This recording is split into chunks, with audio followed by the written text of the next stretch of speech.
Ilak tinian, ilak sa tinian. Isa pa.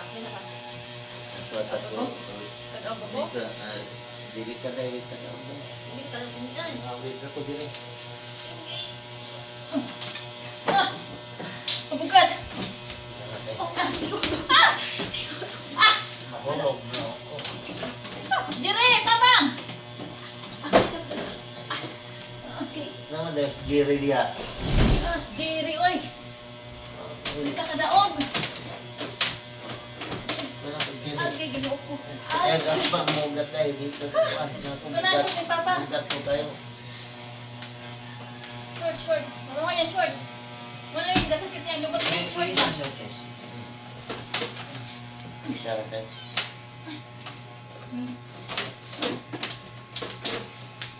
Okay, so the title of this video is going to be something to the effect of should you or should you not, or should I or should I not support my wife's family? And I don't think there's any cookie cutter or right or wrong answer to that. There are some expats that do nothing. There are some expats that set the family up on a monthly stipend. And you can pick the amount, 5,000, 20,000, 50,000, whatever the market will bear, I suppose. What I decided to do was I didn't want to get into the rhythm of giving a monthly allowance to people simply because I think sometimes it creates dependency. And I wanted to take care of me first. I was a bit selfish. I thought it was fair that I took care of all of May's expenses. She didn't have to worry about food or rent or clothes or makeup or toilet paper or toothpaste or anything else. Dinners out, those were all on me. Who actually set the bar on that was May herself. Because there was a time when May had shown me 6 months into our relationships that she had a little bank book that had 30,000 pesos in it. And she showed that, I think, 5, 6 months into our relationship. We were now cohabitating, and she was always very private. And she showed me she had that 30,000 pesos, and it had taken her 9 or 10 years, I think, working in Manila as a housekeeper and as a caretaker for an old Chinese lady to gather that much money. And then I asked her one day as a joke, hey, can I borrow that 30,000 pesos? And I said, I'm having problems paying the rent or something. Well, May didn't know I was joking around. She thought I was serious. And she said, well, I would give it to you, but I gave it to Riza, who's sitting right here. And I said, you did? When did you give that to her? She goes, oh, like 2 weeks ago. And I said, well, why did you give Riza 30,000 pesos? And she said, well, Riza's husband died. Yes. And so someone had to pay for the funeral. And I will never forget these words because I said to her, baby, why didn't you come to me with this problem? And I will give you an exact word by word quote. Not your family, not your problem. That was May's very unique attitude towards our relationship. We hear a lot about women over here, over there, back in America, no matter what, they just expect payment from the foreigner because he's a foreigner. And we're perceived as being rich and the money's endless and all this and that. So I replenished the 30,000 pesos and almost had to force her to take it, but I thought it was the right thing to do. And then I set the bar at this number. I said, whenever there is a crisis in the family, I want to pay for it and I want you to tell me. Because she had kept it secret that Riza's husband had died. She never brought it to my attention. And I don't think I even knew Riza at that time. We were too early in our relationship. And so when that happened, we've paid, since that's happened, I mean to say, I've paid for, I think, 2 funerals. Yeah. Your grandmother passed away, Yes, my grandmother. and somebody else passed away. I can't remember. Oh, your mother. God My bless mother, her. Yeah, my mother. Yeah, so I said, allow me to pay for that. Allow me to pay for that. And then for the 5 or 6 years that, well, 6 years now we've been together, when there's been other things that have come up that you've brought to my attention, Yeah. and every single time you have said, will you take me by BDO? I need to take out some money. And I would say, okay, what do you need the money for?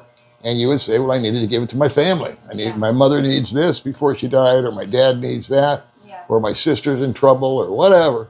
And so you've always been super generous. You've earned your income with the YouTube channel. Yes. And while, of course, that's not big money, you, like me, have stored every penny you've ever made from YouTube Yeah. off into an account. And so we're here today with May's father, Jimmy, who is 1 year younger than me. So when people like to say early on in the channel, hey, is that your granddaughter or is that your daughter that you're married to? And it was like, well, could be. So, so much for the age gap joke. And here we are with Jimmy. And Jimmy, May and Riza's father, has diabetes. Neither one of his legs are now working. It was just one leg. And then it progressed. Go ahead, Riza. What happened? It's father's two leg is like it's paralyzed. He cannot walk.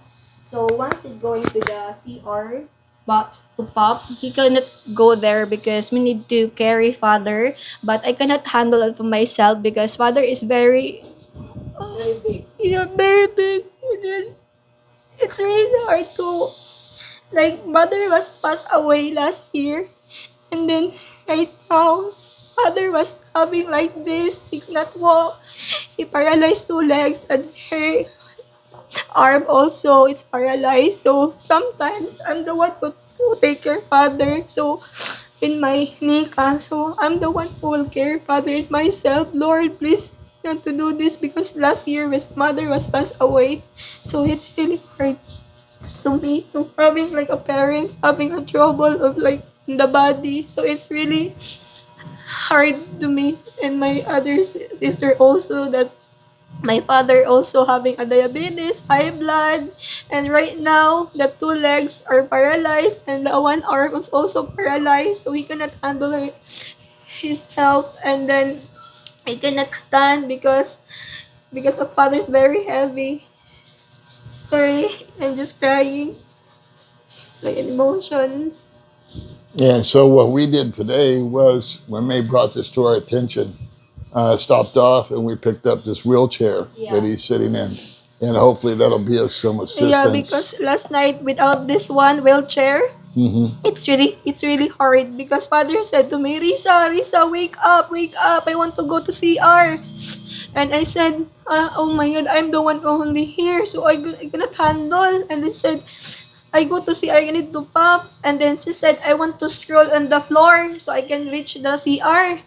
And then I also hold the legs and with Nika, and I cannot go to CR with father. So and she said, oh, maybe I cannot go to pop. And then we get something arenola or The plastic balls the plastic ball I give to him, and that's why he just also to pick. to pee. Right here on the bench. Yeah, and then right now it's really thanks to you, Paul, and this at the May Yeah, because so of wheelchair, and then it's easy to go to CR because father also sit down here and just stroll over to go to CR. Without this, it's really hard. Well, I feel bad. I'm getting emotional myself. Yeah. Thank you so much for your big help. To my No. We got to help more. So he's going to the doctor again on Monday. Yeah. And unfortunately, this condition that you're seeing Jimmy in right now is very, very prevalent here in the Philippines. Diabetes is off the hook because of the diet. Yeah. So much rice, so much sugar, so much sweetener is used.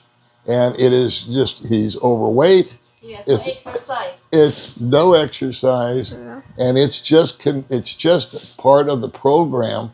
Diabetes across the world is soaring, And it's due to all this processed foods. And when you're living like Jimmy is and Riza is, unlimited funds, what do? You buy the cheapest thing that you can do, that you can put in your body and get something on your stomach and fill it up, Yeah. right? And unfortunately, that's the worst kind of food that you can eat. So obviously what we need to do here, May, is we do need to start a monthly type of allowance here for Jimmy and for Riza. And I don't know, I'll commit to the number when we find out what it is. But my suggestion, this just came into my head, is Riza needs a caretaker, a male caretaker, Yeah. a man that can come in. Because he's got 3 boys. Yeah. One's busy and 2 are lazy. Yeah. And it always seems to fall Yeah. on the women to take care, to do the heavy lifting. So, And would you agree that the boys many times are just out drinking yeah. and I agree. they work a little bit and they make a few pesos Yeah, I and they don't agree. really help the family, but Yeah. they work on the Red Horse and they play pool and they fiddle around and they go to the chicken fights Yeah. and they gamble and they don't bring the money home and all that kind of stuff. I'm not bashing Filipino men. Yeah, That's not but- all of them. Yeah, but Okay, that's but just every reality. country, every nationality has that. And unfortunately, in this family, there's just a couple of guys that are just kind of, lazy. I don't know how else to put it. And they're not that responsible. But I am so proud of you guys. I know Georgia Lynn is involved. She's not here. May was crying this morning. You're crying Yeah, right because- now. Yeah, because Go ahead. when you see father, it's really hard because, as father said also, that it's really hard without wife, and then Right, Yeah, he because said he also, used to and my mom. right. that's why he was come with me, because he said if I was die, I see the kids. Father was Right. said that one because when we were going to Chaton, and he just missed the kids. And then he said, I want to go to Risa. So that's why Joffrey dropped off here and father. And that's why father it's paralyzed. He cannot talk. Her face is something. He cannot like that. And then her legs paralyzed. So I said, what happened to you? And then he cannot talk. And that's why I massage father. I massage father until in a few minutes, her face already back to normal. Wow. And then it just been a little, but not all the face go back to their normal. Sometimes her face is still like that, and then it's a few, her lips is turned to normal, and then he just talk a little, but not the words automatic. He came out, and then that's why he said that it's really hard without my. I don't want to get die, and that was father said. So if you want, so if your parents like that happens, so your mind that oh no, it's really hard. And how many people live in this house with you? Georgia Lynn and the kids, Georgia Lynn lives here? yeah. Uh-huh. And then sometimes Georgia Lynn also going home to her hometown. Every Saturday. Uh-huh. Yeah, Okay. And you have 3 kids. yeah, And from what I understand, because I was talking to May about this a little bit this morning, was when your kids were born, they became the new love of your parents' life. yeah. That's true. They stopped their tobacco business that they Yeah. had, Yeah, and because they got a little boost from, I think, Georgia Lynn or somebody gave them some money. And in Chateau, Jig. Jing did. Yeah. Okay, Jing For business. Jing gave them some money. Yeah. And that's another sister that's not here. But she gave them some money. They started a little tobacco stand tobacco. where they were selling raw tobacco so guys could roll their own Yeah. cigarettes. That's, that's how it's done out here for the lower income. They can't afford a pack of cigarettes. They roll their own and they zigzag it. And so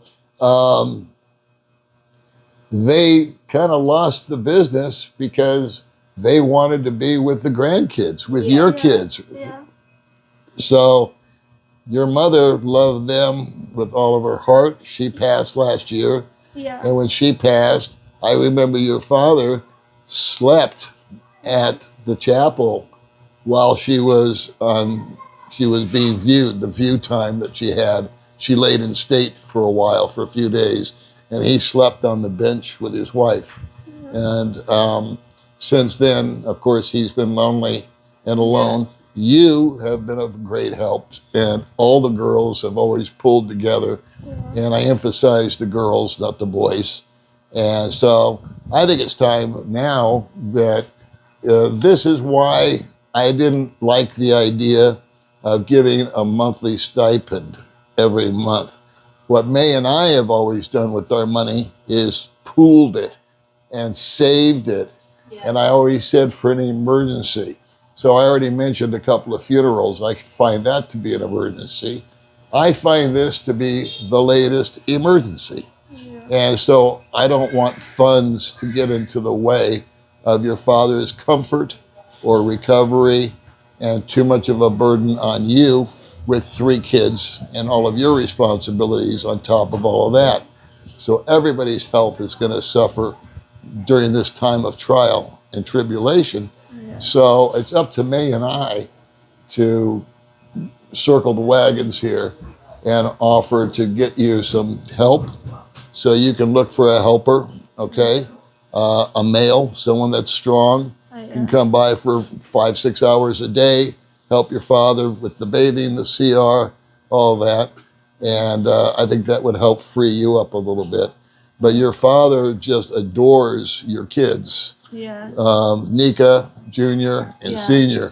And I've known the Junior and Senior since they were this big. Get it in front here. Come out in front. Say hi, guys. There's which one's which. I can never tell because they're twins. That is senior. That one's Senior in the orange, That is the junior. and that's Junior. Yeah. And look at Jimmy. He just perked up. Look at him. He loves He's so been much. looking down Yeah. ever since we started. And here comes Junior and Senior, and they are the light of his life. So we want to keep Jimmy around for a while. So we're going to the doctor on Monday. We're going to make sure we get his medications adjusted. And we'll just take it from there. So I wanted to do this video not as a sympathy video or anything, but as a reality check. Yes. And I wanted to put it as why I do the money the way I do. The question often comes up, there's probably 1,000 videos out there on YouTube that say, should I support the family? My answer is yes, but I think you should support them with a little bit of thought and intelligence behind it.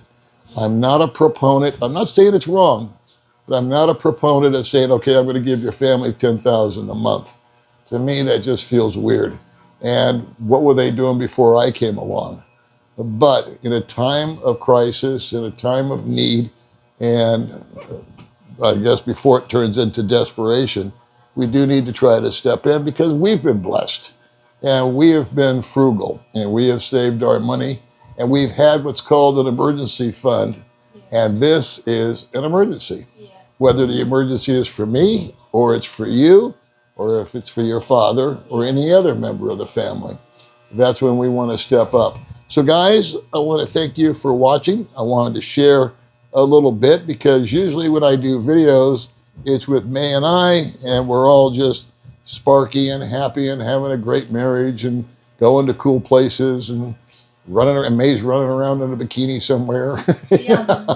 But this is the other half, or this is the other side of May's family. Yeah. And I really wanted to share this because this is going to go down as part of the legacy of your life and Riza and the kids and Jimmy. Yeah. So I think at the end of this, for those of you that are believers, I would ask that you offer up a prayer for Jimmy and for Riza and for May, and to uplift their spirits. Yeah. We're not asking for a cure. We're not asking for a miracle. We're simply asking to pray for everyone's spirits and attitude. Yes. And if you're not a believer, we ask that you just leave a nice comment or a word of encouragement, or whatever you are, believer, non-believer. We would appreciate it. The girls would appreciate it if you would offer them a kind word. Because a kind word goes a lot further than $1 does, in my mind. All right, kids. We'll see you in the next video. Say goodbye, everybody. Bye-bye, guys. Thank you so much.